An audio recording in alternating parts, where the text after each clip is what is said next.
안녕하십니까? 아, 네.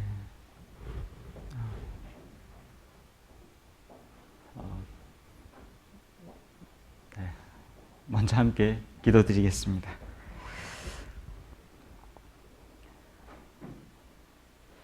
우리를 언제나 사랑하시는 하나님 아버지, 영원히 멸망받을 수밖에 없었던 우리를 먼저 사랑하셨고,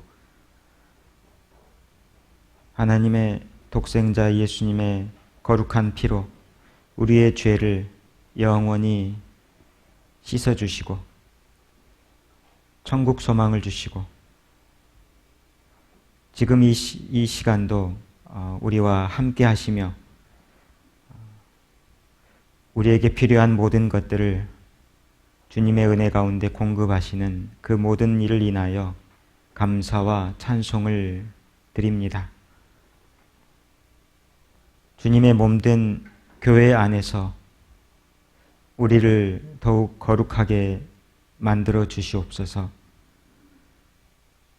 주님의 자녀로서 주님께 귀하게 쓰임받는 일에 우리 모두 주님 앞에 거룩한 일꾼으로 드려지기를 원합니다.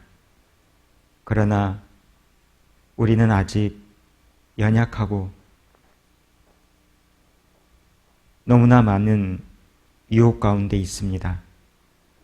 이 모든 것들에서 우리를 지켜주시고 우리의 마음을 붙들어 주셔서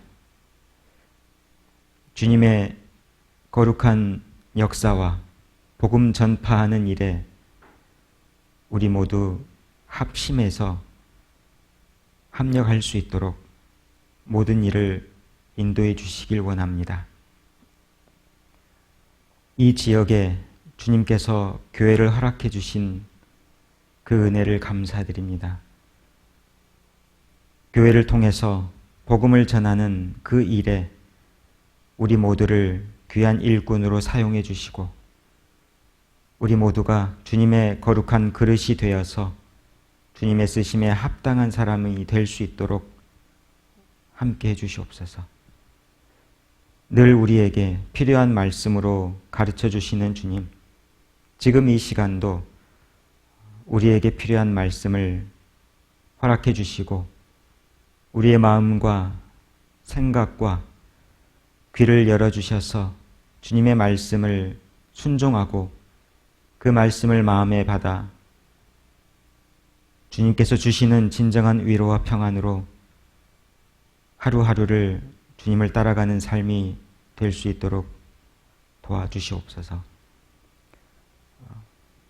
이 모든 시간 하나님께서 은혜로 채워주시기를 간절히 기도드립니다. 우리를 구원하신 예수님 이름으로 기도드렸습니다. 아멘. 네. 네.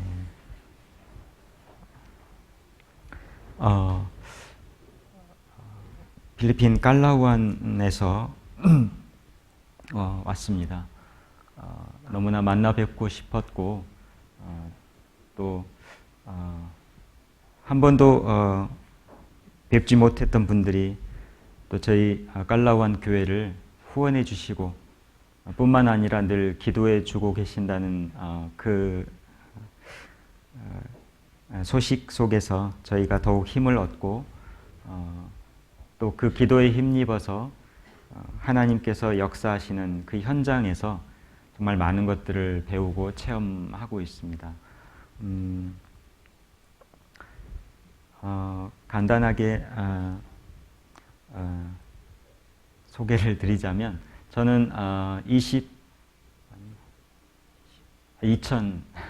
죄송합니다. 2015년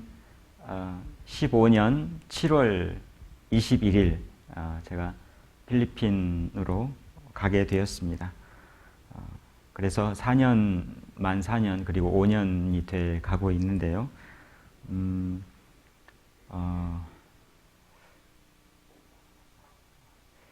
늘 마음속에 그런 눌림이라는 거가 있었어요. 전도인으로서 하나님께서 불러주신 은혜 너무나 감사드리고 또 언젠가는 선교를 하고 싶은 생각이 늘 있었는데 그때가 언제일까? 그리고 제 자신을 돌아보면 과연 내가 선교를 하기에 준비가 되어 있는 사람인가? 이런 물음이 있었기 때문에 늘 그런 눌림 속에 있었지만 선뜻 선교사로 보내주십시오라는 그런 말씀을 드리기가 너무 어려웠습니다. 그리고 다 생략하고요. 어쨌건 제가 지금 필리핀에 있는데 와서 생각을 해보니까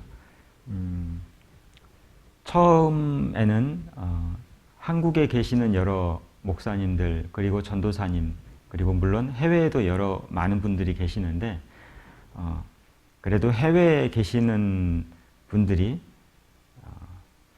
자원을 하고 그리고 좀 더 희생을 해서 한국을 떠나서 해외로 가셨겠지 이런 생각을 한 적이 있었습니다. 그래도 고향을 버린 건 아니죠. 고향을 떠나서 해외에 간 것이 그래도 조금 더 희생을 했기 때문에 그랬을 거라는 생각을 했지만 지금은 그 생각이 완전히 잘못되었다는 걸 알게 되었습니다.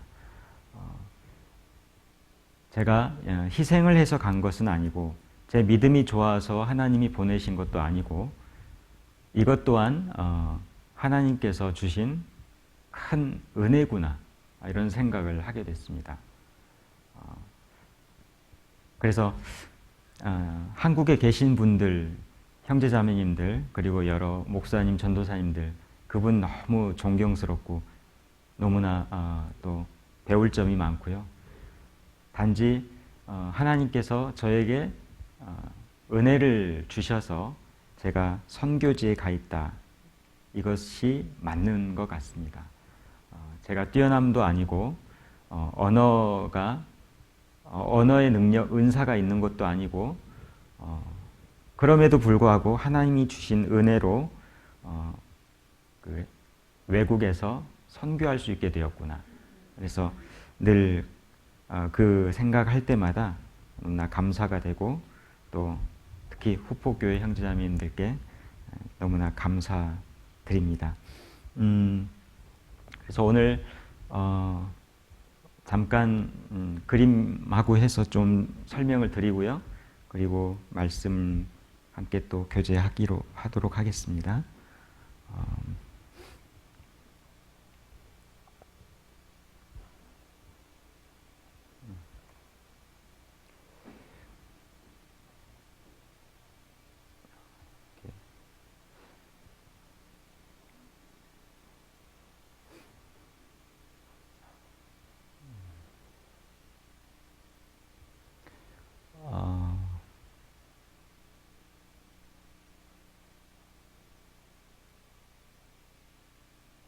네, 죄송합니다.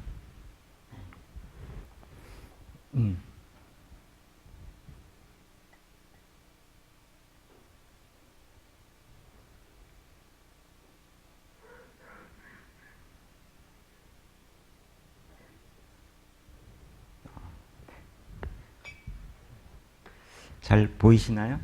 네.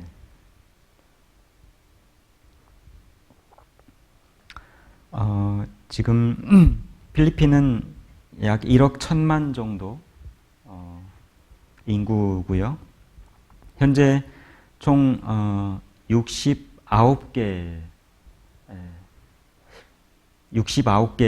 모임이 있는데 그 중에 이제 43개의 교회가 있고 그리고 26개 선교회가 있습니다. 교회는 선교사님 그리고 현지에서 현지 목회자들이 함께 같이 교제하고 있는 교회고 그리고 선교원은 전도인 없이 형제자매님들 자체적으로 DVD를 본다거나 그리고 주변에 계신 선교사님들이 주일 혹은 주중에 방문해서 그렇게 교제를 하고 있는 지역입니다. 총 26개에서 그렇게 선교원으로 교제를 하고 있습니다.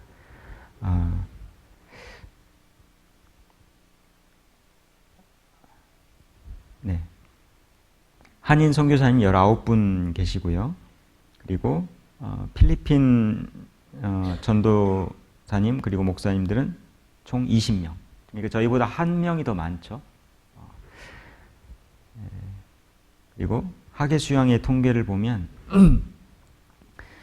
저희가 2010년 처음 학예 수양회를 했었는데 270명 참석을 했습니다. 그리고 올해 4월 학예 수양회를 했는데 총 4,506명이 참석을 했습니다. 10년 동안 아주 많은 성장을 하나님께서 보여주셨습니다. 앞으로 더 많아지겠죠? 네. 저도 많이 기대가 됩니다. 저희가 이제 이게 필리핀 수양관이고요. 여기에서 수양회를 했는데 이미 그 수용 가능한 인원을 다 이게 찾습니다. 그래서 내년에는 이곳에서 또 같이 모이기가 어려워져서요. 또 권역을 나눠서 또 수양회를 해야 될 그런 상황이 되었습니다.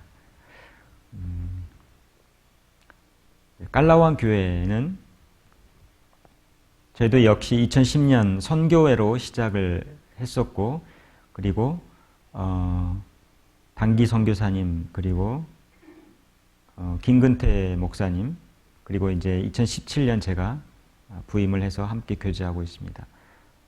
주일은 약 70명에서 80명 정도 참석을 하고 있고요. 수요일은 25명에서 30명 정도 참석하고 있습니다. 예. 비행기로 약 4시간 거리고요. 가깝죠. 서울만 가려고 해도 4시간인데. 예. 그리고 비행기 티켓도 얼마 안 비쌉니다. 부담 없이 방문해 주시면 저희가 극진히 대접하도록 하겠습니다. 뭐 대접할 것도 없지만요. 그래서 이제 마닐라 공항에서 남쪽으로 차로 약 2시간 정도 이동을 하면 이 공룡 발바닥처럼 생긴 이곳이 큰 호수입니다. 이 호수 아래쪽에 저희 교회가 있습니다.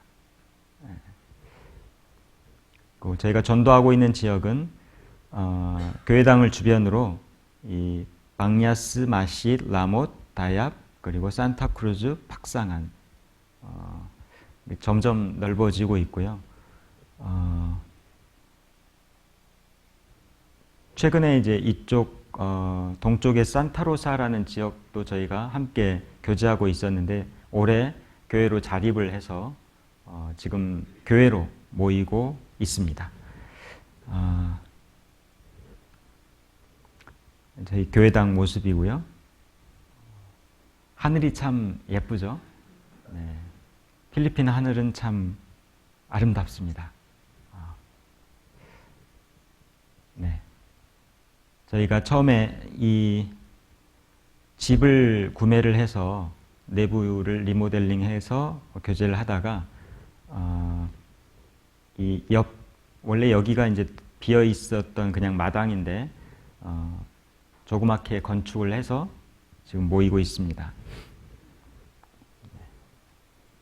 네, 여기죠. 네. 이 형제들이 패드민턴도 하고요. 이게 망고 나무입니다. 여기 있는 게요. 2그루가 있는데 아주 주렁주렁 지금 열려 있습니다. 지금이 망고 철이라서요. 아주 싼 값에 배부르게 먹을 수 있는데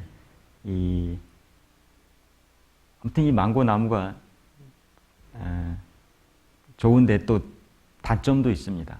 이거 먹으려고 동네 애들이 다 들어오거든요. 그래서 못 먹게 할 수도 없고 뭐 망고만 뭐 따먹으면 좋은데 교회 와서 뭐 사고 치고 가고 그러니까요. 네. 어쨌건 지금 망고철입니다.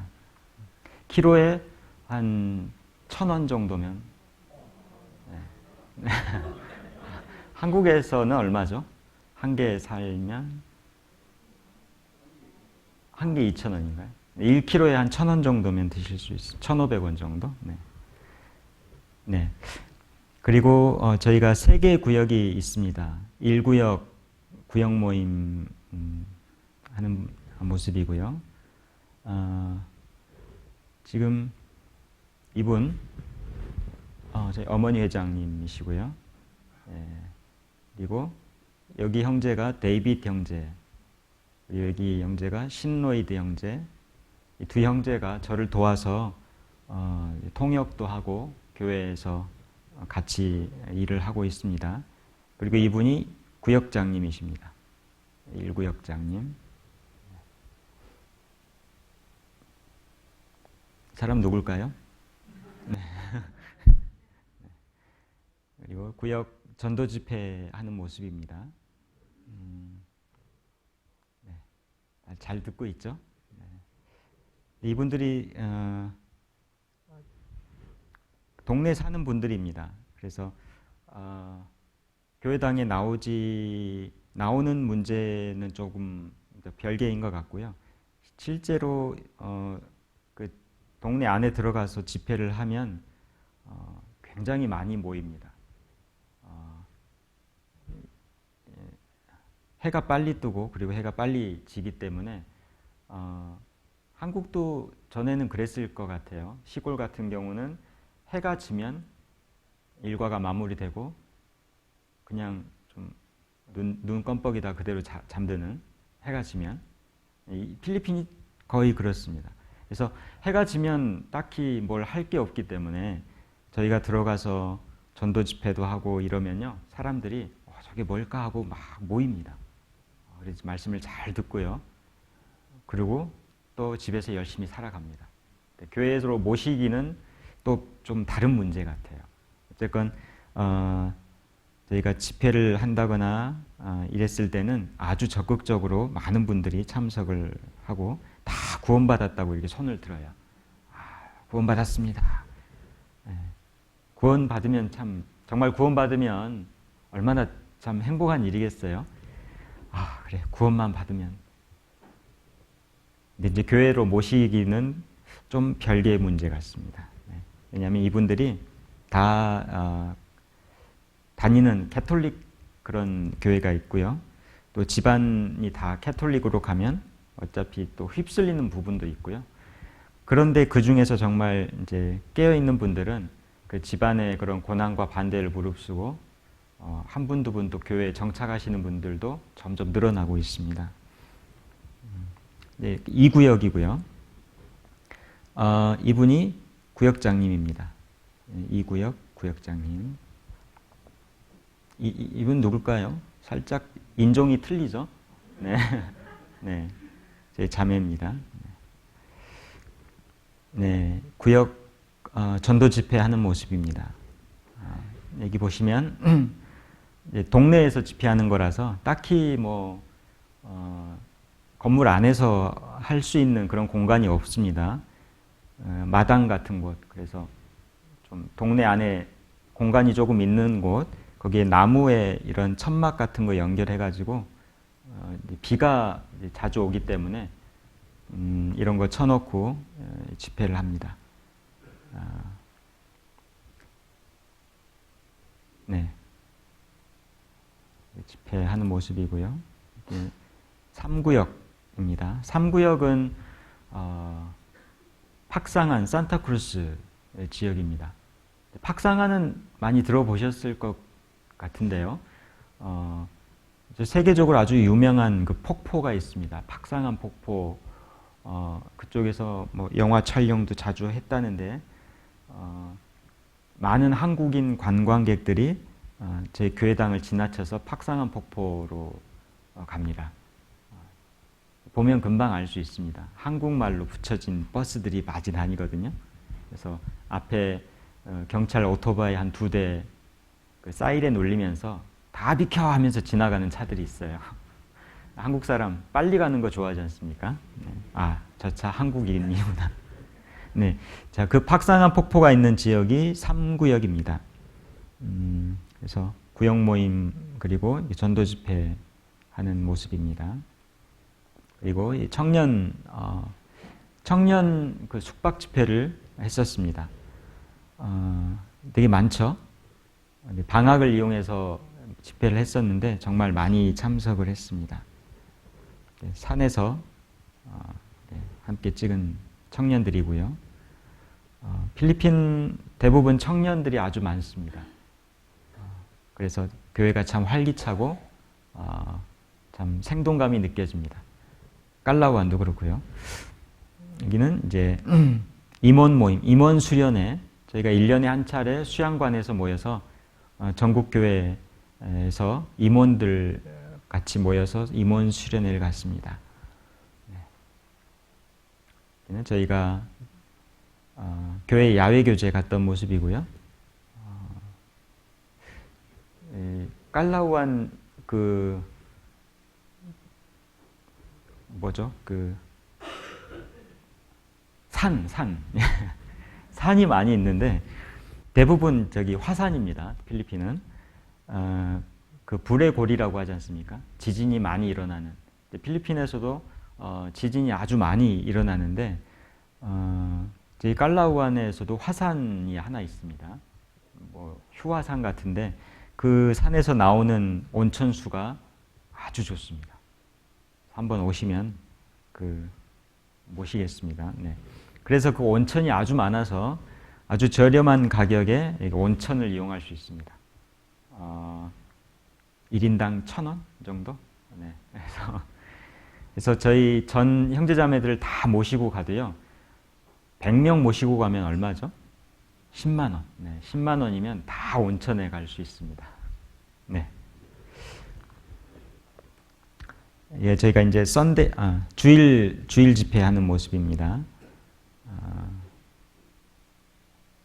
얼마 전에 이제 후포교회에서 후원해 주셔서 이 책상을 다 만들었어요.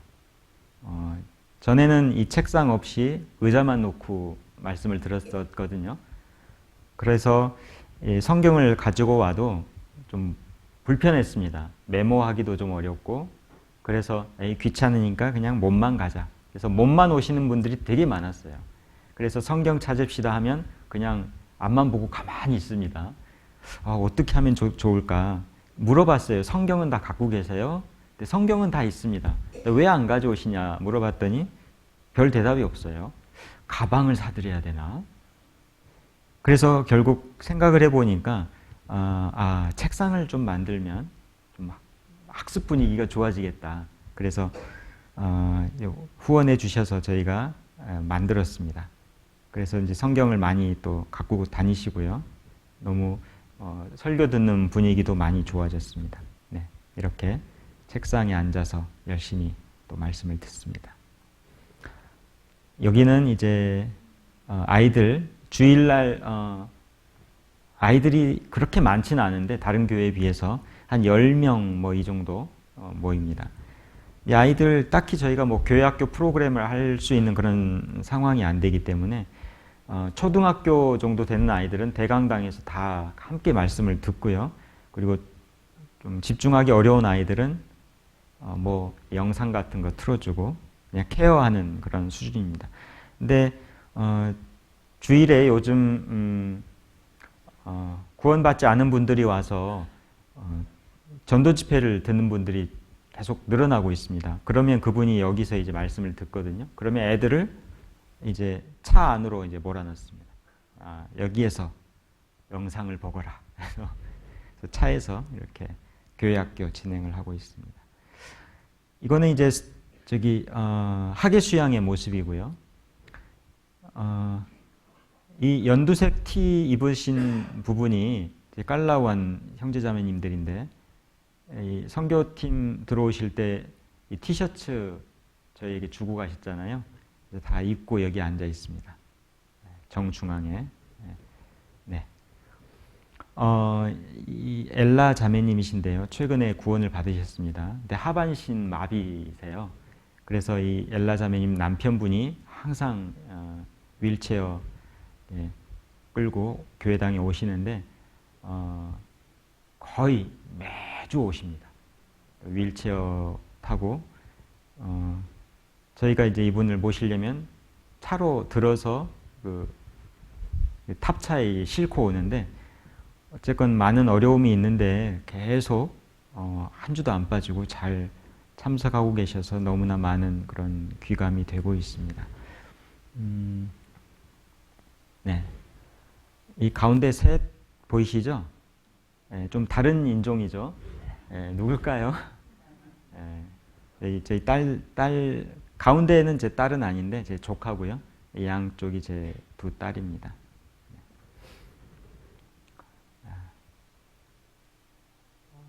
표정들이 참 살아있죠. 네. 사진 찍는 거 되게 좋아합니다. 분들은요. 네, 3구역 식구들이고요. 네. 이 가운데 이 친구가 살짝 스마트해 보이죠? 네. 최근에 구원받았습니다. 대학생인데요. 제 깔라우안에 이제 대학생이 한 명도 없었어요. 그런데 이제 최근에 구원받고 교회에 아주 잘 나오고 있습니다. 그리고 이 세 분은 이번에 새로 구원받으신 분들인데 저희 깔라우안 교회 구성원을 보면 그 직장 다니는 분이 딱 4분 계십니다. 70명 중에 딱 4명이 직장 생활을 하시고요. 그럼 나머지는 뭘 할까요? 신방을 가면 다 집에 계세요. 그래서 그건 참 좋은 것 같습니다. 언제 어디서든 마음만 먹으면 다 만나서 교제할 수 있다. 근데 이제 그분들이 이제 잘못 알려진 것, 뭐 그런 것도 있겠지만 필리핀 사람들은 게으르다, 뭐 이런 얘기들이 있잖아요. 그래서 저도 그런 생각을 처음에는 좀 있었는데 실제로 이분들과 지내다 보니까 그렇지는 않은 것 같습니다. 대부분 새벽 5시면 다 활동을 시작하고요. 그리고 물론 조금 일찍 주무시긴 하지만 게으른 거는 아닌데 일이 없는 겁니다. 마땅히 할 일이요. 그래서 그 집에 주로 그냥 계시는데 가끔 뭐 그 농사 일이 바쁠 때 이웃 일 도와주고 쌀 좀 얻어오고 그리고 뭐 돈을 받아온다거나 그리고 앞에 동네 그 도로 공사한다 그러면 거기서 하루하루 일을 해가지고 그렇게 대부분 사십니다. 그래서 이분들을 제가 왜 이제 보여드리냐면 제 깔라우안 교회에 차를 가지고 있는 사람이 저밖에 없습니다. 그런데 최근에 새 차를 사가지고 교회 안에 들어오시는 분들을 봤는데 이분들이더라고요.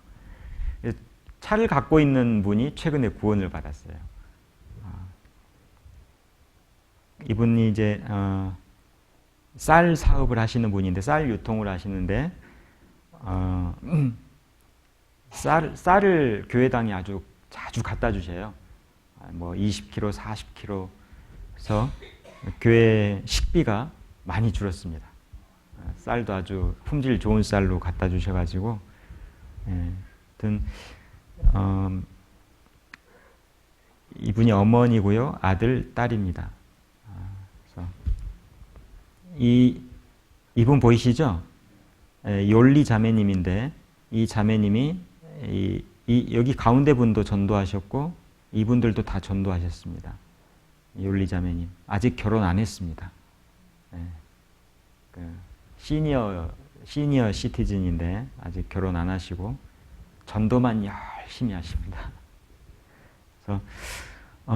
그래서 이분들도 역시 가톨릭 집안이시기 때문에 모두의 때 간증을 하시는데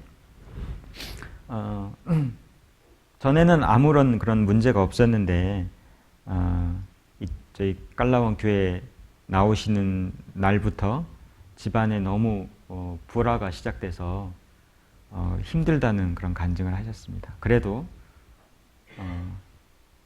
내가 구원받는 그곳이 정말 살아있는 교회라는 생각을 가지고 아주 단호하게 그런 집안 반대를 무릅쓰고 저희 교회로 지금 함께 오고 있으십니다. 네. 네, 이분 이렇게 휠체어로 이렇게 옮깁니다. 이게 저희 교회 차거든요. 이 안으로 불쑥 들어서 실었다가 내렸다가 이렇게 매주 참석하십니다. 학예 수양회 때 지금 식사 봉사를 하는 모습인데 다들 어려 보이죠? 예. 저희가 이제 봉사할 만한 인원이 어머니의 봉사에도 있는데 주로 청년이 많다 보니까 정말 많은 일들을 합니다. 밥도 하고 뭐 설거지, 뭐 쓰레기 청소 청년들이 거의 합니다. 한 중학교 한 2, 3학년 정도 되는 형제자매들입니다. 이 형제는 이제 중학교 1학년이고요. 행복해하죠. 내가 밥 했어요. 그래서 네, 아무튼 우리 청년 형제자매들이 아주 마음이 좋고 신앙생활 열심히 하고 있습니다. 예, 이렇게 밥 하는 모습이고요. 제가 이걸 왜 보여드리냐면 이분들의 이게 이제 식사입니다. 접시에 밥하고 이거는 저기 아마 돼지고기의 간장 조림일 거예요. 필리핀 요리 아도보라는 요리인데 뭐 고기에 간장을 해서 좀 졸인 거. 그거 한 조각하고 밥 가득 담아가지고 다 먹습니다. 이게 이분들의 이제 평상시에 그래도 고기 반찬이면 되게 잘 먹는 겁니다. 야채나 뭐 이런 거 주로 많이 드시는데 수양회에 왔기 때문에 우리가 고기도 먹는구나. 그래서 이게 이제 일식 일찬, 그래서 밥과 반찬 딱 하나. 근데 가난하건 부자건 거의 이렇게 먹습니다. 부자라고 해서 막 많이 반찬해서 먹는 게 아니라요.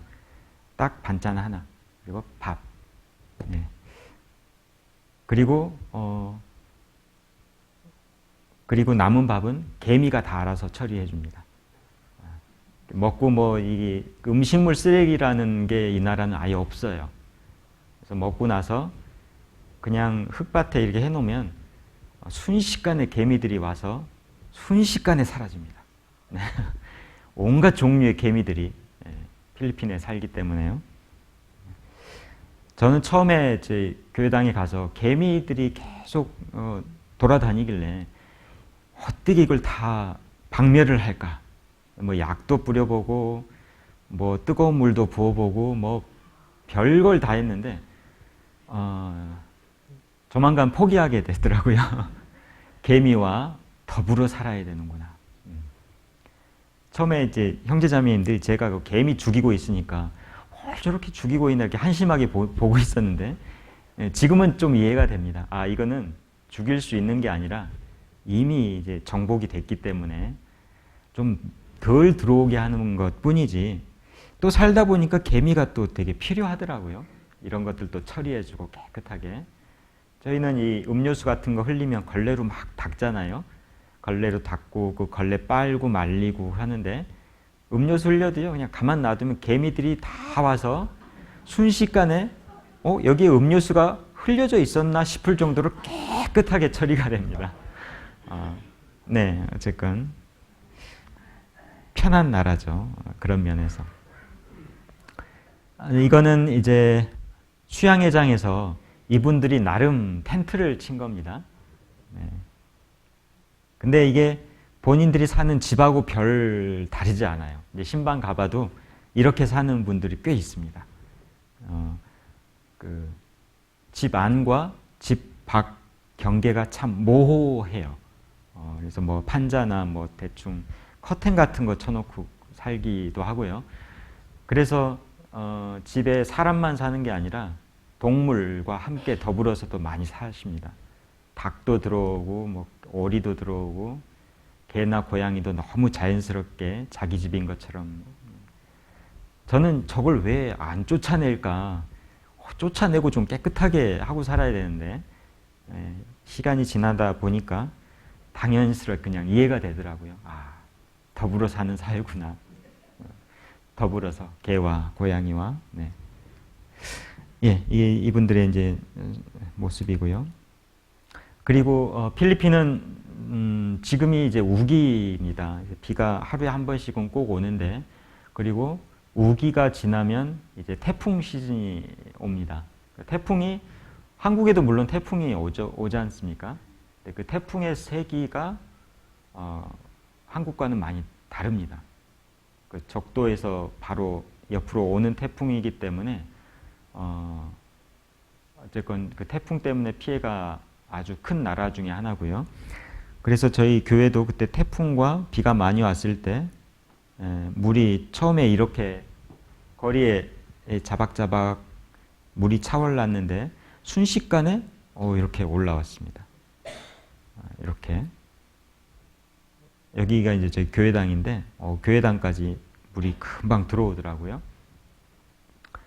교회당 앞 도로고 교회당 앞에 여기가 하이웨이입니다. 큰 차들 다니는 하이웨이인데 이렇게 순식간에 잠깁니다. 그런데 이제 뭐 이게 이분들에게는 그냥 일상이기 때문에 이렇게 물이 잠기면 뭐 할까요? 여기에 수영하고 놀아요. 아우, 풀장이 생겼네 하고. 그리고 이렇게 집으로도 또 물이 다 들어올 거 아니에요? 그러면 살림살이도 둥둥 떠다니고, 그래도 이분들은 별 걱정이 없습니다. 왜냐하면 별로 가진 게 없기 때문에. 가진 게 없으니까 두려움도 없고 뭐 잃어버릴 것도 없고, 그런 몇 개 잃어버려도 뭐 옆 동네에서 떠내려오는 거 주워 쓰면 되니까요. 그것도 다 더불어 사는 거니까. 예. 근데 가끔은 이제 이런 홍수 때문에 사람도 죽고 그런 경우가 있습니다. 저희 교회당에서 그다지 멀지 않은 거리에 저희 형제자매들도 몇 분 사시는데 거기는 지붕까지 다 물이 차올랐다더라고요. 그래서 거기에 저희 형제자매들 한 5분이 살아요. 근데 주일날 또 다 오셨어요. 근데 무슨 얘기를 하냐면 밤새도록 지붕에 이렇게 쪼그려 앉아 있었대요. 더 올라왔으면 정말 위험할 뻔했는데 그래도 다들 즐겁게 또 웃으면서 또 교회 안에서 이게 너무 이제 자주 있는 일이기 때문에 그런 것 같습니다. 네, 저도 이제 태풍 한국에서 경험하지 못한 그런 태풍을 겪어보면서 나름 한국에서 필리핀으로 떠나올 때 총회에서 컨테이너 하나를 이제 배정을 해줍니다. 가지고 가고 싶은 걸 컨테이너에 다 넣어가지고 가는데 그 컨테이너가 그렇게 크지는 않습니다. 그래서 저희 한국 사람은 살림 되게 많잖아요. 살아갈수록 계속 늘어나는 게 살림인데 그 일을 계기로 정말 많이 정리가 됐어요. 장롱도 버렸고 소파도 버렸고 뭐 많이 버렸습니다. 그래서 이제 컨테이너에 이렇게 가서 살 수 있을까 싶을 정도로 많이 버렸는데 이 태풍을 통해서 또 깨달은 게 아직 가지고 있는 게 너무 많은 거예요. 그래서 현관문이 태풍 바람 때문에 거의 부서질 듯 하는 모습을 보고 저 현관문이 박살나면 물이 다 들어올 텐데 그러면 내가 가지고 있는 살림살이가 다 망가지겠구나. TV, 뭐 책장, 뭐 냉장고 저걸 지켜야 되는데 그래서 한 2시간 정도 태풍과 사투를 벌였습니다. 문을 꼭 붙잡고 이게 열리면 안 돼. 버티면서 2시간을 버티면서 그러고 드는 생각이 제가 가진 게 아직 너무 많은 거예요. 아직도 버릴 게 많구나. 그래서 이분들의 생활하는 걸 보면서 이분들은 태풍이 와도 너무 행복한데 저는 지키려고 하는 게 너무 많다 보니까 불행하구나. 정말 많은 깨달음을 또 얻게 됐습니다. 그리고 이런 뭐 벽돌 같은 걸로 집을 짓고 사시는 분들은 나름 뭐 집 같은 집이고 대부분 또 뱀부 하우스에도 많이 사시거든요. 이제 대나무 이렇게 꼽고 또 대나무로 벽 대충 만들고 천막 덮고 사시는 분들, 이제 그런 분들은 태풍 불었을 때는 집이 다 날아가겠죠. 근데 그래도 다음 그 주에 또 교회 오셔서 또 너무 즐겁고 감사한 표정 속에 또 함께 교제합니다. 집 괜찮아요? 다 날아갔어요. 그럼 어떡해요? 대나무 또 이렇게 꽂고 살면 돼요. 예. 아무튼 행복 지수가 높은 나라입니다. 네. 뭐 기타 질문, 예. 딱히 준비한 내용은 여기까지고요. 네. 네. 네, 뭐. 네.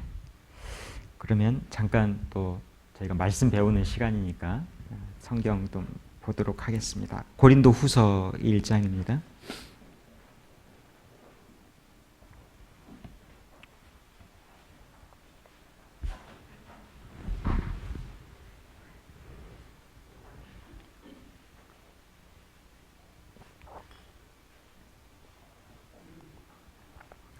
네, 고린도 후서 1장 3절로 6절까지입니다.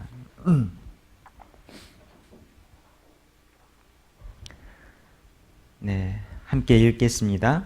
찬송하리로다. 그는 우리 주 예수 그리스도의 하나님이시요 자비의 아버지시요 모든 위로의 하나님이시며 우리의 모든 환난 중에서 우리를 위로하사 우리로 하여금 하나님께 받는 위로로서 모든 환난 중에 있는 자들을 능히 위로하게 하시는 이시로다. 그리스도의 고난이 우리에게 넘친 것 같이 우리의 위로도 그리스도로 말미암아 넘치는도다.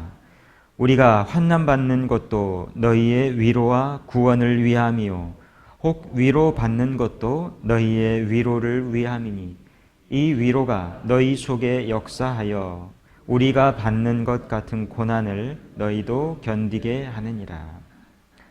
네, 오늘 위로라는 주제로 잠깐 좀 생각을 해보고 싶습니다.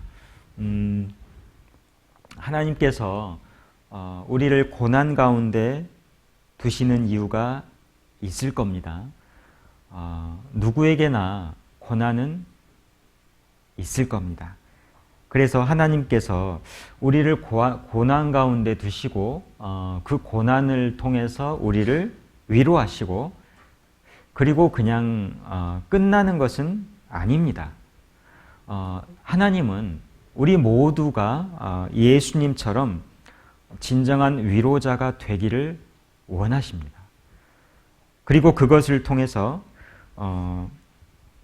우리가 다른 사람들을 위로하고 또 하나님과 우리의 신앙이 그 고난을 통해서 성장하기를 원하십니다. 그런데 이 위로라는 걸 생각했을 때 하나님이 생각하시는 위로와 우리가 생각하는 위로가 조금 다를 수가 있습니다. 어떤 분이 이런 얘기를 하십니다. 우리 아이가 이번에 또 반에서 1등을 했어요. 어떡하면 좋아요. 집에 오면 우리 아이가 공부만 해요. 건강이 걱정되는데 어떡하죠? 네. 어떤 분은 또 우리 남편이 이번에 더 사업이 잘 돼가지고 또 집을 한 채 샀어요. 어떡해, 너무 바쁘기만 해서. 물론 이런 일은 별로 일어나지 않는 일이겠지만, 자, 이런 이야기를 우리가 들을 때 위로가 될까요? 그러세요. 오늘 위로가 되지는 않을 겁니다. 네. 그래서 우리가 이런 경우와는 다르겠지만 교회 안에서도 간증을 통해서 가끔 이런 이야기를 할 수도 있을 것 같아요. 저는 어제 찬양대에서요, 새벽까지 연습을 했어요. 저는 새벽까지 교회학교 아이들이 신앙을 위해서 답이 잘 안 나오는데 선생님들하고 고민을 너무 많이 해서 이런 얘기도 우리가 들을 수 있겠죠. 그런데 우리가 교회 안에서 정말 열심히 살아가는 모습을 통해서 형제자매님들이 격동은 될 수 있는데 그게 과연 위로가 될 수 있을까요? 이건 조금 다른 문제 같습니다. 깨어있는 그리스도인들에게는 격동은 될 수 있겠지만 진정한 의미에서 위로가 되지는 않을 것 같아요. 그 진정한 위로가 무엇일까? 히브리서 말씀에 우리에게 있는 대제사장은 우리 연약함을 체휼하지 아니하는 자가 아니요 모든 일에 우리와 한결같이 시험을 받는 자로되. 자, 여기에 이 말씀에 체휼과 한결같이 우리와 한결같이 시험을 받는 자로서 위로의 모습을 설명하고 있습니다. 그래서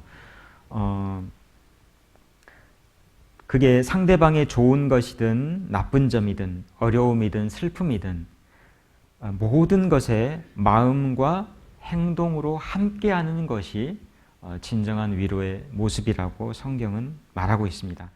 말로써 하는 위로가 아니라 그 사람이 가지고 있는 어려움이 있다면 그 어려움이 극복될 때까지 함께하는 것, 이게 위로자로서 가장 중요한 모습이라고 생각됩니다.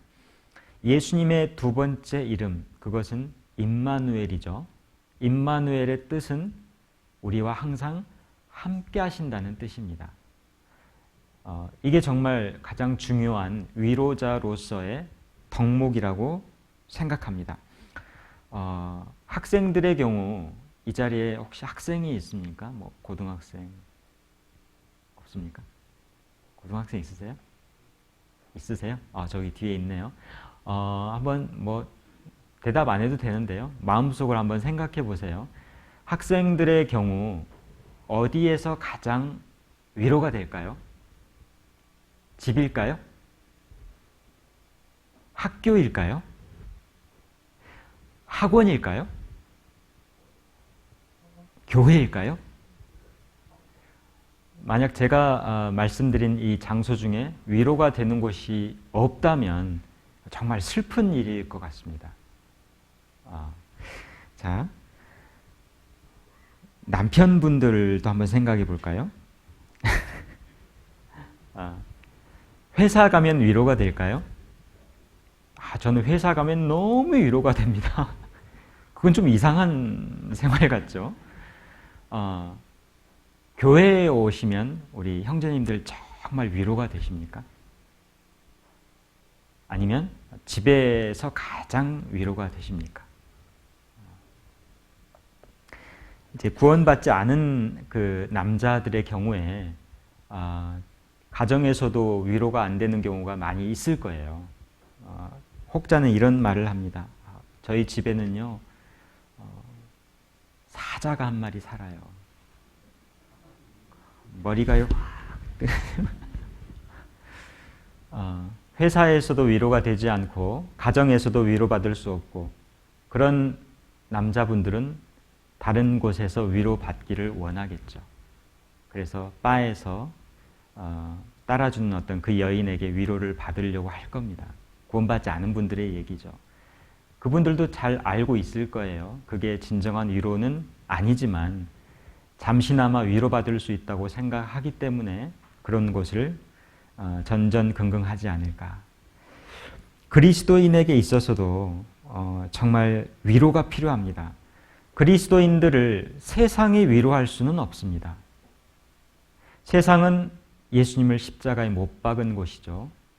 거듭난 그리스도인이 세상을 통해 위로받는 것은 불가능합니다.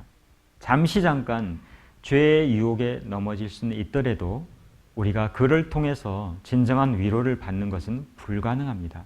왜냐하면 우리는 구원받은 그리스도인이기 때문에 그렇습니다. 이 세상은 예수님을 죽였습니다.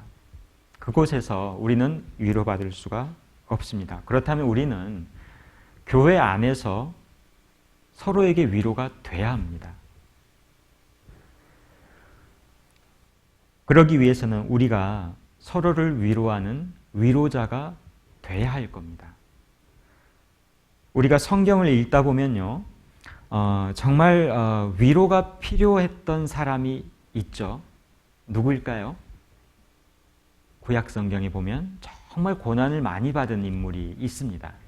예, 욥입니다. 그에게는 정말 위로가 필요했습니다. 한번 찾아볼까요? 욥기 2장입니다.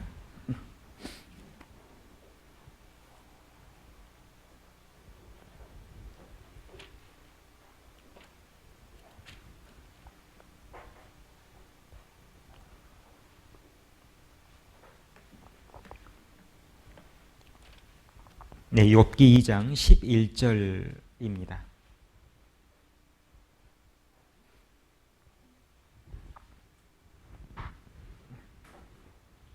함께 읽겠습니다. 때에 욥의 친구 세 사람이 그에게 이 모든 재앙이 임하였다 함을 듣고 각각 자기 처소에서부터 이르렀으니 곧 대만 사람 엘리바스와 수아 사람 빌닷과 나아마 사람 소발이라. 그들이 욥을 조문하고 위로하려 하여 상략하고 오더니, 예, 욥 그는 정말 외로웠습니다. 자녀들을 다 잃었고요, 재산도 잃었고 건강마저 잃었습니다. 외로운 욥에게 정말 그를 위로해 줘야 하는데, 정말 그를 위로해 줘야 하는 아내마저도 욥을 저주했죠. 하나님을 저주하고 죽으라는 그런 저주의 말을 했습니다. 그리고 이 친구들이 욥을 위로하기 위해서 상략하고 오더니 서로 약속하고 왔죠. 그냥 간 게 아니라 우리 정말 욥을 위로하자. 그리고 약속을 하고 계획을 했고, 그리고 욥을 찾아갔습니다. 그런데 이 친구들의 의도는 아주 훌륭했죠. 우리가 욥을 위로하자. 그런데 그들의 위로의 방법이 잘못되었습니다. 그래서 그들의 마음은 정말 좋았는데 방법이 잘못되었기 때문에 그 결과마저도 잘못되어 버린 거죠. 그래서 우리도 실제로 교회 안에서 저 형제자매님들 정말 위로를 하고 싶다는 마음으로, 좋은 마음으로 계획하고 기도 가운데 신방도 하고 또 위로한다고 우리가 위로의 말을 했지만 그 방법이 잘못되면 그 결과도 잘못될 수가 있겠죠. 네, 그래서요. 이 16장을 볼까요? 욥기 16장 1절입니다.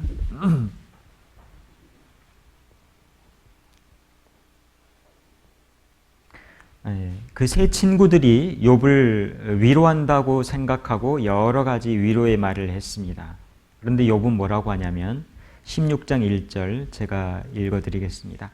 욥이 대답하여 가로되 이런 말은 내가 많이 들었나니 너희는 다 번뇌케 하는 안위자로구나. 네, 이게 욥의 대답이었어요. 너희들이 나에게 한 그런 말은 내가 이미 많이 들었다. 너희들은 나를 번뇌케 한다. 그리고 4절 나도 너희처럼 말할 수 있나니. 예, 이런 말은 내가 많이 들었다. 그리고 나도 너희처럼 말할 수 있다. 너희가 내 고통을 위로해 주지 못한다고 욥은 이제 이 얘기를 하고 있습니다. 가끔 우리가 어르신들에게 이런 여러 말씀을 듣죠. 너희들도 애 낳고 키워봐야 내 마음을 알지. 그런 말씀 자주 하시는 말씀, 이거 과거예요. 너희들도 애 낳고 키워봐라. 너희들도 나이 먹어봐야 알지.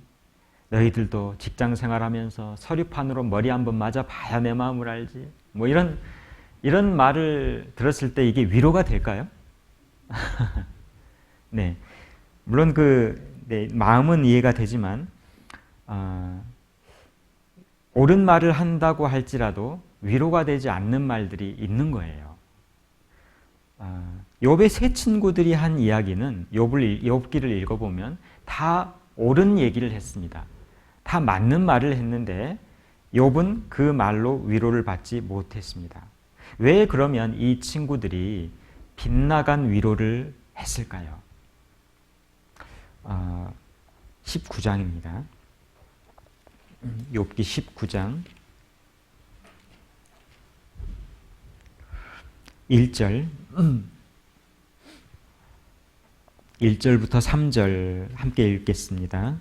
욥이 대답하여 가로되 너희가 내 마음을 번뇌케 하며 말로 꺾기를 어느 때까지 하겠느냐. 너희가 10번이나 나를 꾸짖고 나를 학대하고도 부끄러워 아니하는구나. 네. 맞는 말을 했는데 2절에 보시면 너희가 내 마음을 번뇌케 하며 말로 꺾기를 어느 때까지 하겠느냐. 자, 이 욥의 친구들은 그들의 말을 통해서 욥을 꺾어서 위로하려고 했던 거예요. 욥의 생각을 꺾어서 고치고 싶은 마음이 앞섰던 겁니다. 그래서 욥을 위로한 게 아니라 1절에 2절에 3절에 보시면 나를 꾸짖었다. 꾸짖게 되었던 거죠. 꾸짖었고 학대하고 있으면서도 너희들은 그걸 모르고 있구나. 그리고 욥의 친구들은 위로한다고 찾아왔지만 욥의 허물을 자꾸 캐내려고 했습니다. 그래서 욥에게 죄가 있다, 허물이 있다는 것을 증명하기 위해서 욥의 마음속을 계속 뒤집었던 거죠. 네. 그래서 우리도 그럴 수 있습니다. 이제 가끔 이제 부모님들과 자녀들 간의 대화를 할 때 부모의 입장에서는 아이들의 잘못이 금방 보일 거예요. 저도 아이를 두고 있는 부모 입장에서 보면 저건 정말 잘못된 거고 그게 그냥 잘 보입니다. 그래서 이제 급한 마음에 자녀에게 바로 얘기를 하죠. 그것은 이게 잘못됐고 이렇게 해야 된다. 이제 잘못된 걸 끄집어내서 꾸짖고 고치고 싶은 마음이 일단 앞서게 됩니다. 욥의 친구들처럼. 그러면 자녀들의 마음은 어떨까요? 도움이 안 될 겁니다. 그래서 이 위로가 빗나간 이유는 이 세 친구들이 뭔가를 이제 잘못 알고 있었던 거죠. 욥이 고난받는 이유가 무엇입니까? 욥의 허물 때문입니까? 아니면 하나님이 주시는 연단입니까? 예. 이게 욥의 친구들이 잘못 생각한 부분일 거예요. 욥이 고통받는 이유를 그들은 잘못 생각했습니다. 그래서 욥에게 잘못이 있다는 것을 계속 증명하려고 했죠. 네가 이걸 깨달아야 너에게 위로가 된다. 너에게 허물이 있다. 그래서 욥에게 처음부터 너는 하나님께 지금 징계를 받는 거야. 처음부터 그렇게 얘기를 했습니다. 5장을 볼까요? 욥기 5장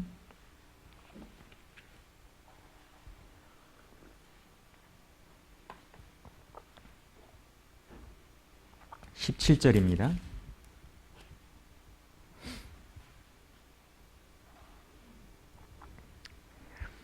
함께 읽겠습니다. 볼지어다 하나님께 징계받는 자에게는 복이 있나니 그런즉 너는 전능자의 경책을 업신여기지 말지니라. 네. 이 말씀을 앞뒤 생각하지 않고 우리가 그냥 이 말씀만 읽으면 어떻습니까? 정말 맞는 말이죠.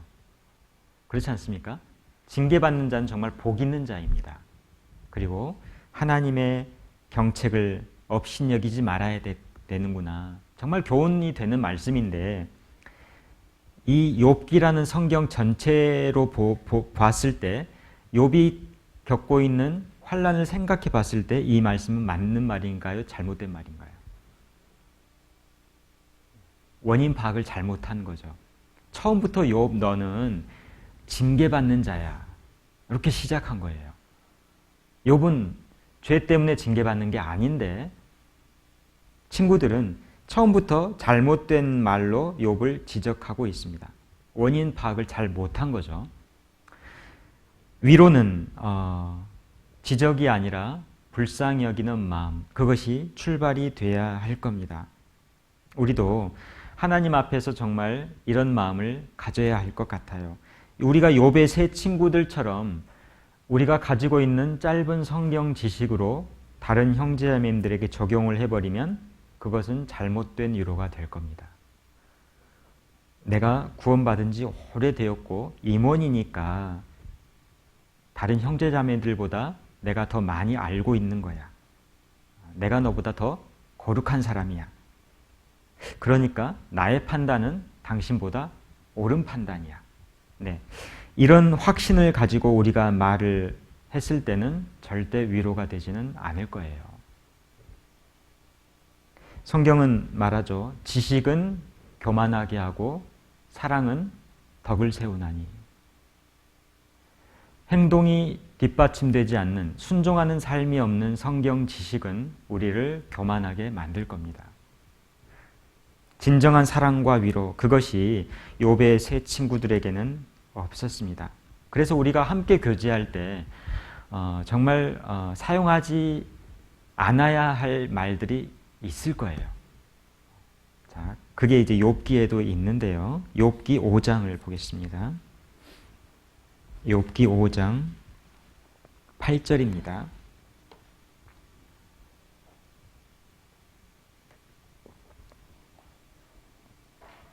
함께 읽겠습니다. 나 같으면 하나님께 구하고 내 일을 하나님께 의탁하리라. 네, 하나님께 기도하고 하나님께 내 일을 맡기는 것, 이건 정말 옳은 말이죠. 그렇죠? 당연한 말입니다. 신앙생활에 정말 중요한 말씀입니다. 하나님께 간구하고 하나님께 의탁하리라. 그런데 그 앞에 무슨 말이 들어있습니까? 나 같으면. 나 같으면, 뒤에 말은 너무 옳은 말이에요. 그런데 앞에 나 같으면이 있어요. 이거는 우리가 해서는 안 될 말일 겁니다. 나 같으면, 이 말을 누가 했냐면 엘리바스가 했던 말인데, 엘리바스는 욥이 겪었던 고통을 경험해 보지 못했습니다. 욥의 상황에 그가 들어가 본 적이 없습니다. 그런데 그 상황 속에서 나 같으면 이렇게 할 거야. 뒤에 말은 맞는 말인데 나 같으면. 그런데 생각을 해보니까 이 나 같으면이라는 말을 우리도 종종 사용하는 것 같습니다. 그렇지 않습니까? 나 같으면 이렇게 할 텐데. 저도 잘 쓰는 것 같아요. 하나님께 의지하고 믿고 기도하자. 정말 이게 중요하고 맞는 말인데 앞에 나 같으면, 이것은요 어찌 보면 교만일 수도 있는 단어죠. 그래서 어느 누구가 그 상황이 직접 되어보지 않은 상태에서 아무리 그 말이 맞는다고 할지라도 이런 식으로 얘기하는 거가 실제로 위로가 안 될 거예요. 욥이기 때문에 이런 고난을 극복했을 수도 있습니다. 그렇죠? 만약 엘리바스에게 이런 고난이 찾아왔을 때 그가 과연 극복할 수 있었을까? 이건 그냥 생각해 보는 문제이지만, 성경에 나와 있지 않지만 잘 모르겠습니다. 그런데 그가 나 같으면 이런 얘기를 했습니다.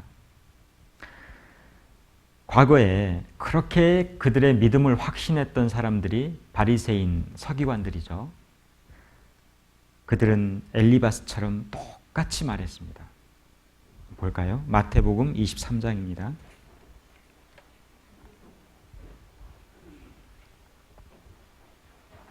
마태복음 23장 29절입니다.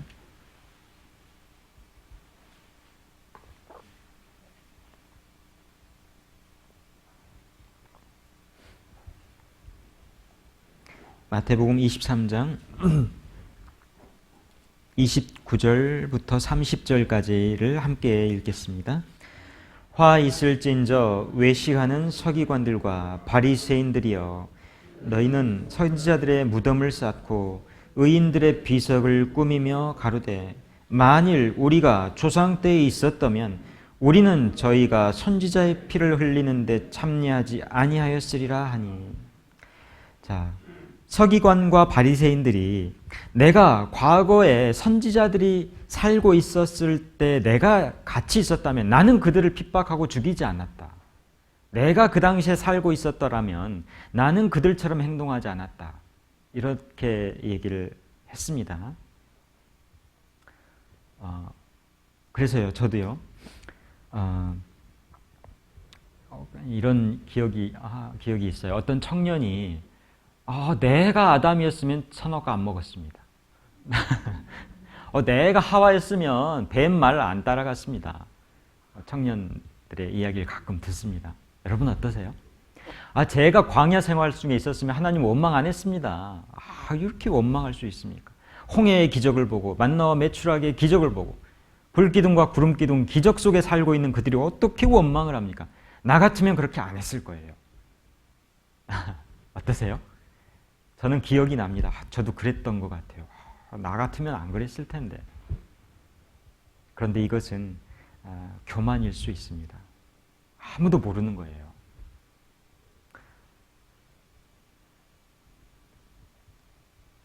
쉽게 이렇게 우리가 말할 수가 있는데 이것은 교만일 수도 있습니다. 그래서 우리는 다른 형제자매님들이 겪고 있는 그런 어려움과 고난을 보면서 절대로 쉽게 생각해서는 안 될 겁니다. 그거 그냥 이렇게 하면 충분히 해결되는데 왜 아직도 그러고 있어요? 나 같으면 이렇게 할 텐데. 이런 말은 위로가 안 될 겁니다. 그거 가지고 그래. 그거 가지고 그래 고민하고 있어요. 그런데 그거 가지고가 그분에게는 정말 전부일 수도 있어요. 아주 작은 그 꼬마 아이들이 비닐봉지 가지고 싸우고 있습니다. 빨간색 비닐봉지를 서로 차지하겠다고. 흰 봉지는 네 거, 빨간 건 내 거. 어른들이 보면 어때요? 쓰레기잖아요. 다 쓰레기인데 쟤들은 쓰레기를 가지고 서로 죽기 살기 싸우고 있습니다. 그런데 아이의 입장에서는 그 빨간 봉지가 인생의 전부인 거예요. 그 시절에는. 그렇지 않겠습니까? 그래서 우리가 성급하게 판단하는 것은 정말 위로가 되지 않을 겁니다. 그리고 우리가 성급하게 판단을 하고 내린 결론으로도 절대로 위로가 안 될 거예요.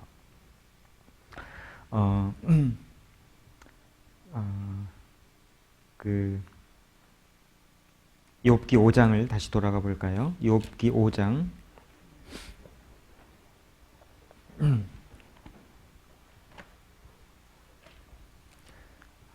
27절입니다.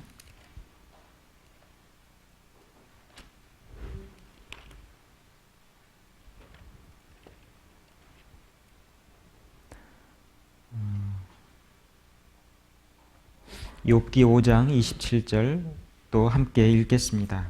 볼지어다 우리의 연구한 바가 이 같으니 너는 듣고 내게 유익된 줄 알지니라. 이 세 친구들의 위로의 모습이 바로 여기에 나와 있습니다. 이런 걸 뭐라고 하냐면 이제 탁상공론이라고 하죠. 우리가 앉아서 연구해 보니까 너의 문제는 이거야. 그러니까 듣고 유익된 줄 알아라. 이런 위로는 힘이 없습니다. 위로가 되지 않습니다. 유익이 되고 유익이 되지 않고는 누가 판단할 문제죠? 욥이 판단할 문제인데 욥의 친구들은 우리가 연구해 보니까 이게 맞는 거야. 그러니까 너는 듣고 유익이 될 줄을 너는 알아야 해. 정말 재미있는 말이죠. 네. 연구해 보니까 이런 거다. 탁상공론의 위로는 진정한 위로가 될 수 없습니다. 그래서 우리가 정말 고난 가운데 있는 분들, 그분들, 형제자매님들을 위로하기 위해서는 우리가 그 고난 가운데 함께 있어야 합니다. 국가 재난 사태가 몇 번 있었죠. 뭐 산불이라든지 지진이라든지 뭐 그런 재난 사태가 벌어졌을 때 사람들이 집도 잃고 모든 걸 잃어버리고 뭐 체육관 같은 데서 임시 숙소를 만들고 지내기도 합니다. 그럴 때 유명한 분들이 찾아가시잖아요. 가끔 대통령도 가서 악수하고 위로한다는 목적을 가지고 찾아가는데 그게 위로가 될까요? 위로가 안 될 겁니다. 아무리 높은 정치적 세력을 가지고 있는 분들이 와서 물론 그분들의 문제를 직접적으로 해결해 줄 능력이 있을 수는 있겠지만 그 자리에서 그 현 위치에서 진정한 위로는 안 될 겁니다. 그러면 누가 위로가 되냐면 그 자리에 함께 앉아 있는 사람들. 그들은요, 서로 말 한마디 하지 않더라도 같은 상황을 겪고 있다는 것, 그것 하나만으로도 그냥 위로가 되는 거예요. 병원에 가면 여러 환자들이 있지 않습니까? 병실에 같은 병을 앓고 입원해 있는 그 환자들은요, 말하지 않더라도 얼굴만 바라보더라도 아무런 혈연지연 관계가 없더라도 그저 위로가 됩니다. 아, 당신도 암입니까? 저도 암입니다.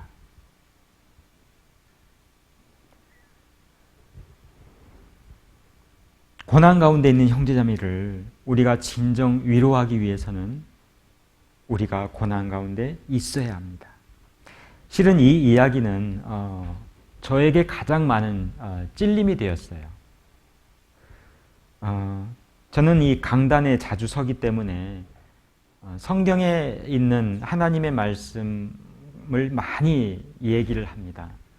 옳은 말은 정말 많이 하는데 연구해 보니까 이게 맞습니다. 이런 식의 말을 정말 많이 던지고 있는데 이 말들이 과연 형제자매님들에게 위로가 되었을까?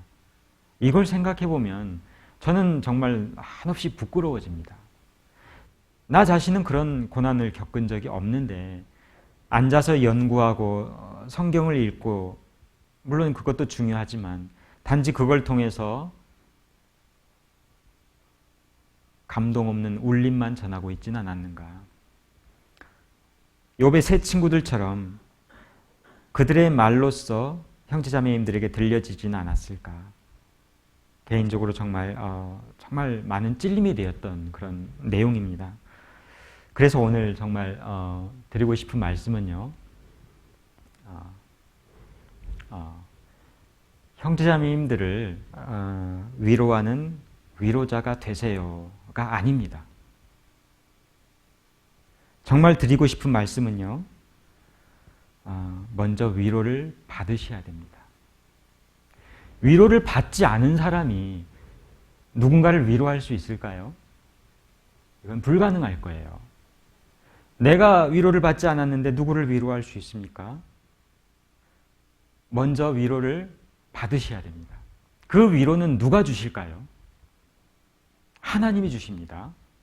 하나님이 주시는 위로를 여러분이 먼저 받으셔야 됩니다. 그러면 하나님은 누구에게 위로를 주실까요? 그것은요, 고난 가운데 있는 사람입니다. 고난 가운데 있는 사람을 하나님은 직접 위로하십니다. 그러면 형제자매님들께서 내가 하나님이 주시는 위로를 받지 못했다고 생각이 되신다면 그 이유를 생각해 보셔야 할 겁니다.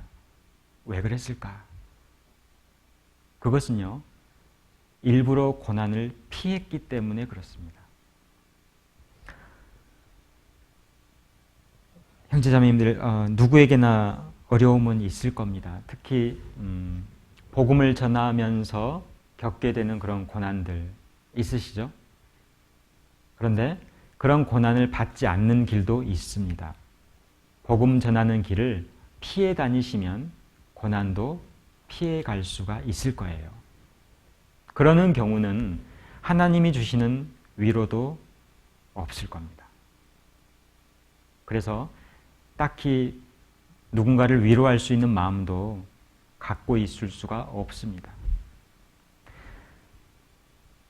확실한 증인의 말이 힘이 있다고 성경은 말하죠. 우리가 정말 누군가를 위로할 수 있기 위해서는요, 고난을 감내하고 그런 고난이 많은 사람일수록 진정한 위로자가 될 수 있습니다. 고난이 많은 사람은 특별한 말을 하지 않더라도 그 존재만으로도 위로가 되죠. 예수님이 그랬습니다. 우리는 예수님을 생각할 때 늘 위로를 받습니다. 왜 그렇습니까? 그분이 가장 많은 고난을 받았기 때문입니다. 십자가의 고난을 받으셨습니다. 죄가 없은 분이었지만 한결같이 시험을 받으셨고 배고픔과 자지 못함과 매도 맞고 눈물도 흘리셨습니다. 결국 십자가에서 모든 것을 우리에게 다 주시고 우리가 받아야 할 고난 심판을 대신 다 받으시고 마지막에 다 이루었다. 그리고 부활하시고 나서 너희에게 평강이 있을지어다. 이 말씀을 하셨습니다. 그 예수님의 말 한마디에 우리는 위로를 얻습니다. 우리는 예수님을 한 번도 보지 못했지만 그 말씀 한마디에 우리가 구원을 받고 평강을 얻습니다. 왜 그렇습니까? 그분은 고난을 다 받으셨기 때문에 그렇습니다. 많은 말씀이 아닙니다. 다 이루었다. 너희에게 평강이 있을지어다. 우리는 위로받을 수 있어요. 왜냐하면 그분이 고난을 받으셨기 때문에 그렇습니다. 우리도 많은 고난의 경험이 필요합니다. 그런 고난의 경험들 다들 있으시죠? 여기까지 오는 것도 고난이죠. 집에서 여기까지. 여기 앉아 있지만 눈꺼풀이 잘 안 올라가는 그런 고난도 있고요. 여러 가지 고난이 있을 겁니다. 다시 말씀드리자면 내가 누군가를 위로하는 그런 위로자가 되겠다는 그런 생각보다는요. 먼저 내가 위로받아야겠다. 그게 먼저입니다. 내가 먼저 고난을 겪고 그 고난 가운데 하나님이 주시는 위로를 받아야만 나를 통해 하나님이 누군가를 위로할 수가 있습니다. 진정한 위로자, 그는 고난 가운데 있는 사람입니다. 시편 119편입니다.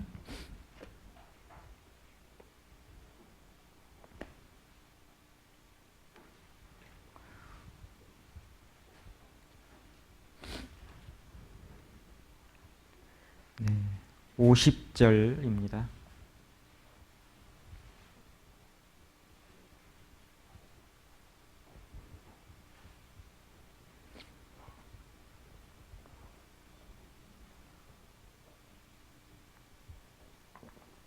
시편 119편 50절 말씀입니다.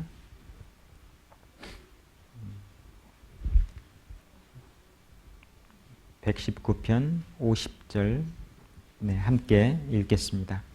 이 말씀은 나의 곤란 중에 위로라. 주의 말씀이 나를 살리셨음이니이다.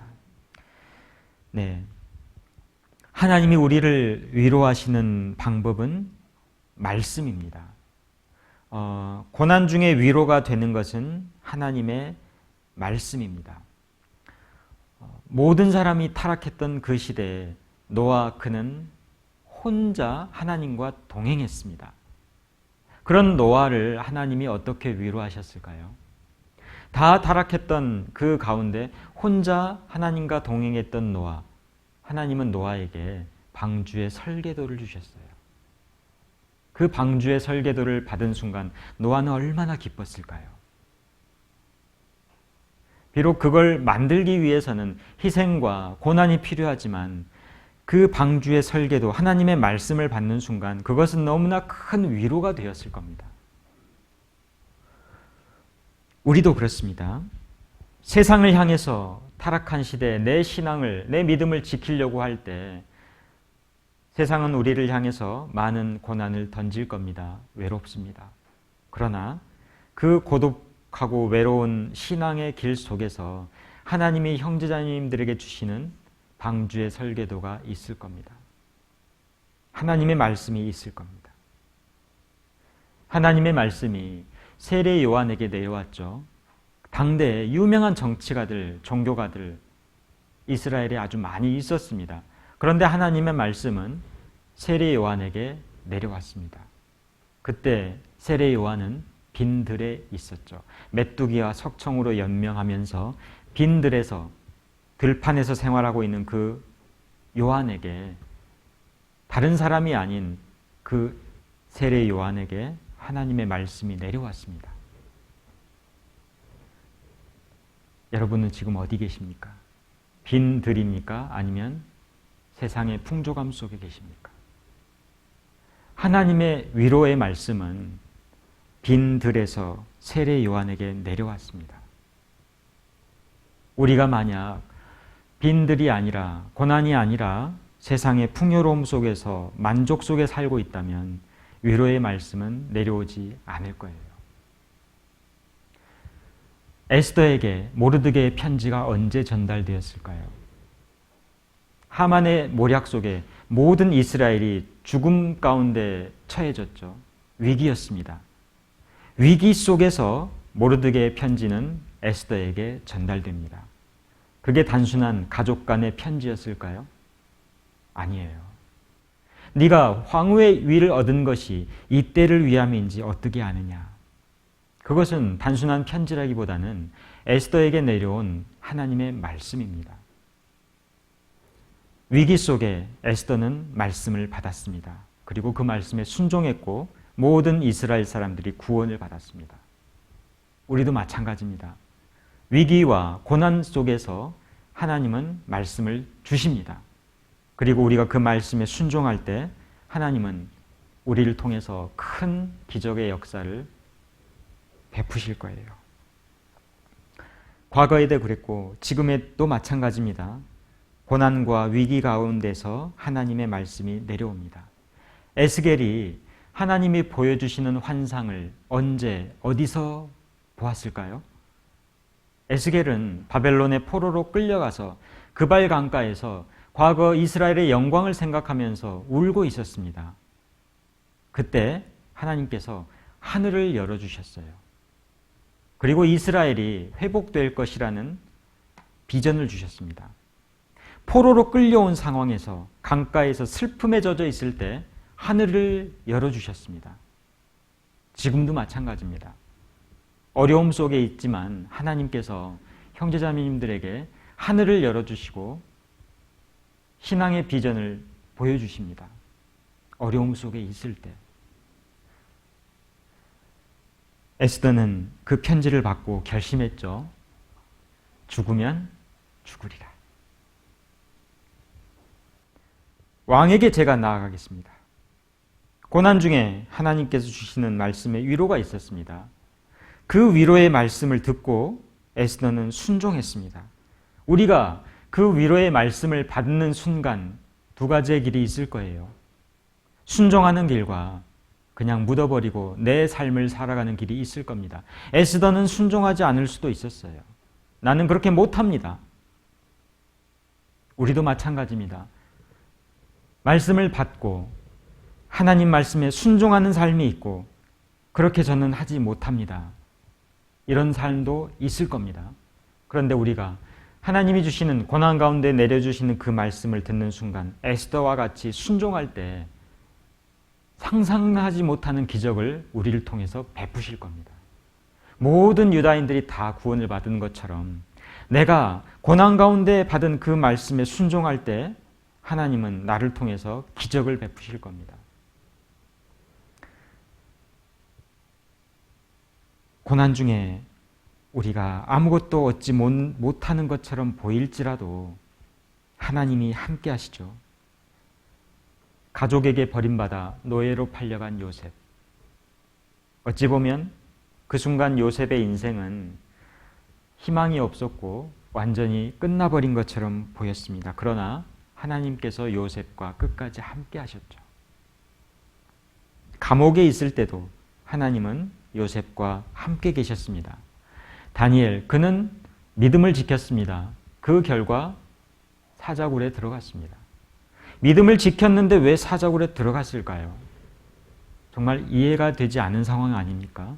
우리도 마찬가지입니다. 하나님, 저는 이 세상에서 제 믿음을 지켰습니다. 그런데 왜 제게 이런 어려운 사자굴과 같은 상황을 겪게 하십니까?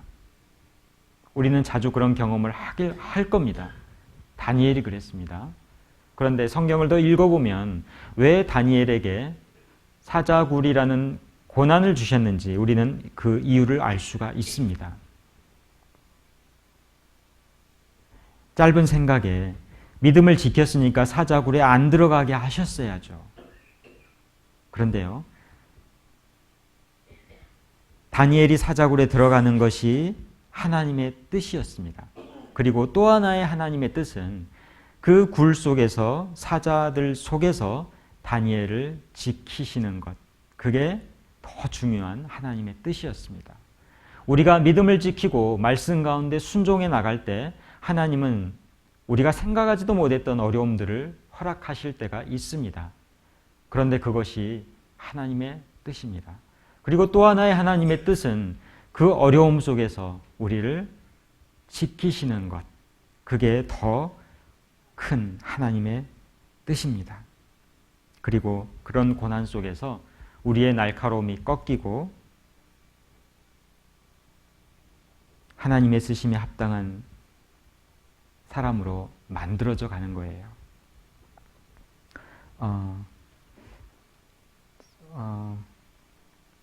성경 욥기를 다시 볼까요? 욥기 42장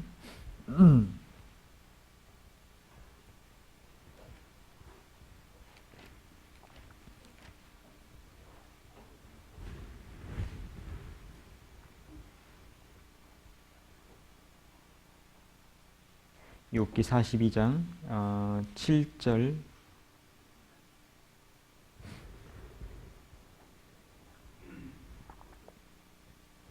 7절 제가 읽겠습니다.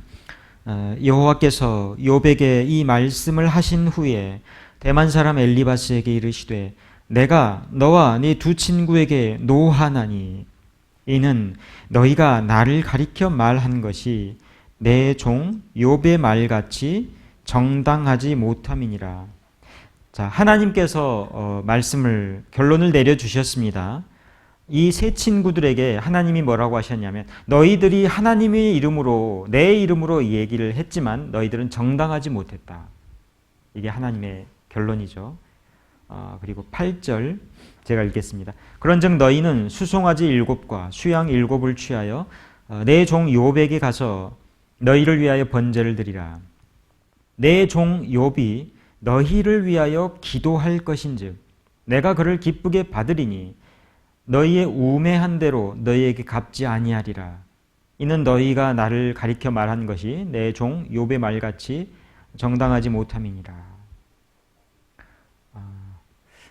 이에 대만 사람 엘리바스와 수아 사람 빌닷과 나아마 사람 소발이 가서 여호와께서 자기들에게 명하신 대로 행하니라. 여호와께서 욥을 기쁘게 받으셨더라. 10절은 함께 읽겠습니다. 욥이 그 벗들을 위하여 빌매 여호와께서 욥의 곤경을 돌이키시고 욥에게 그전 소유보다 갑절이나 주신지라. 네, 마지막에 이 모든 것에 대한 결론, 해답을 하나님께서 말씀을 하셨습니다. 그리고 10절 내용이 참 중요한데요.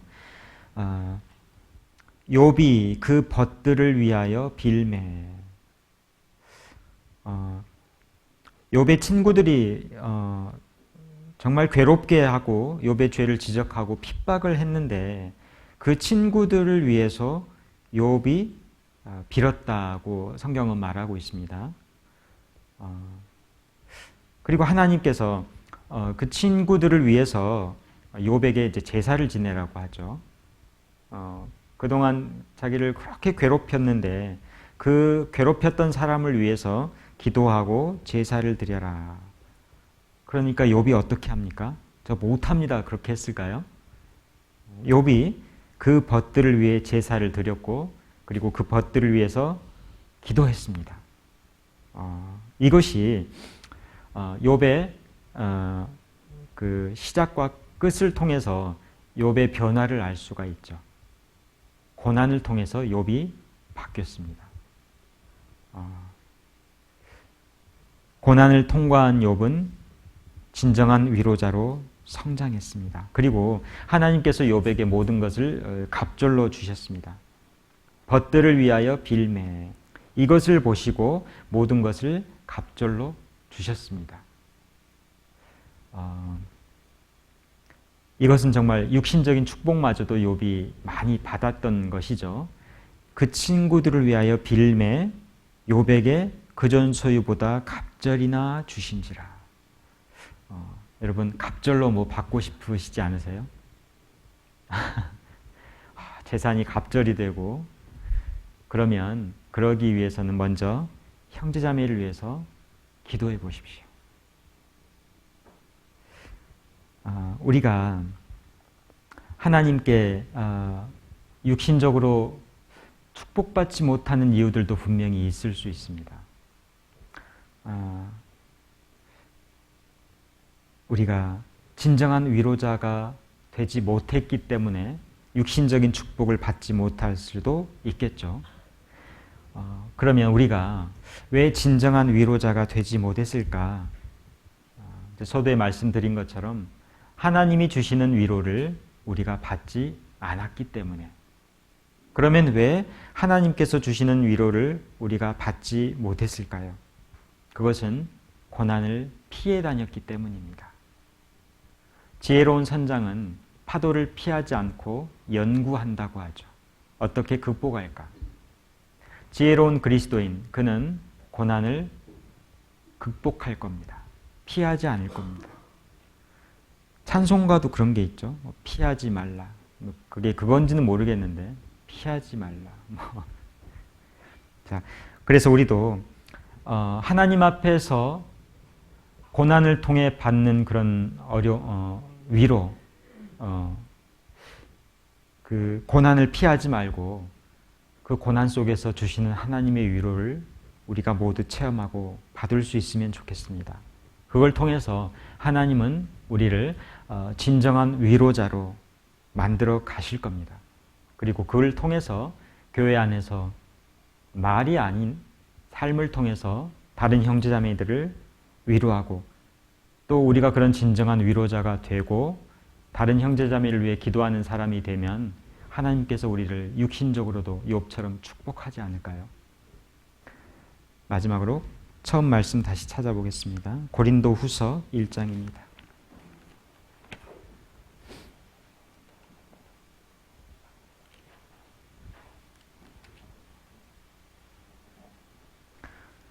고린도 후서 1장 3절부터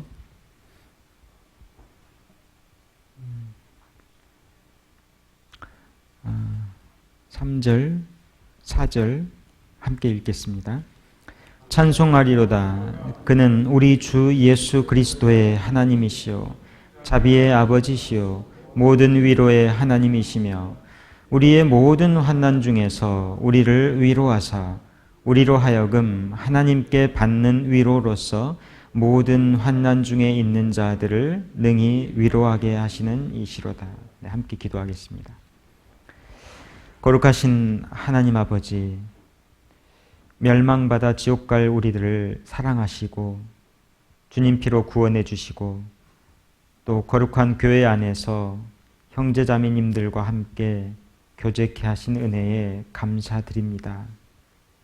우리가 하나님의 자녀로서 하나님이 우리에게 말씀하신 귀중한 사명을 이루는 일에 부족하지 않고 어려움이 없도록 우리를 늘 지켜주시고 교회 안에서 더욱 한 마음, 한 뜻을 품고 주님을 위해 말씀에 순종하며 함께 살아갈 수 있도록 도와주시옵소서. 우리에게 맡겨진 일들이 너무나 많습니다. 그 일들을 감당할 수 있는 믿음 그리고 모든 여건들을 허락해 주시고 그를 통해 모든 것이 주님께 영광이 되고 주님께 영광 돌리는 삶을 우리들이 살아갈 수 있도록 도와주옵소서. 이 지역에 이뤄진 영혼들을 많이 불러주셔서 교회를 통해 거듭남의 역사를 우리가 체험하고 더불어 함께 신앙이 성장하고 서로를 위로하며 주님을 위해 살아갈 수 있도록 함께해 주시옵소서. 우리를 영원한 죄 가운데서 구원하신 예수님 이름으로 기도드렸습니다. 아멘.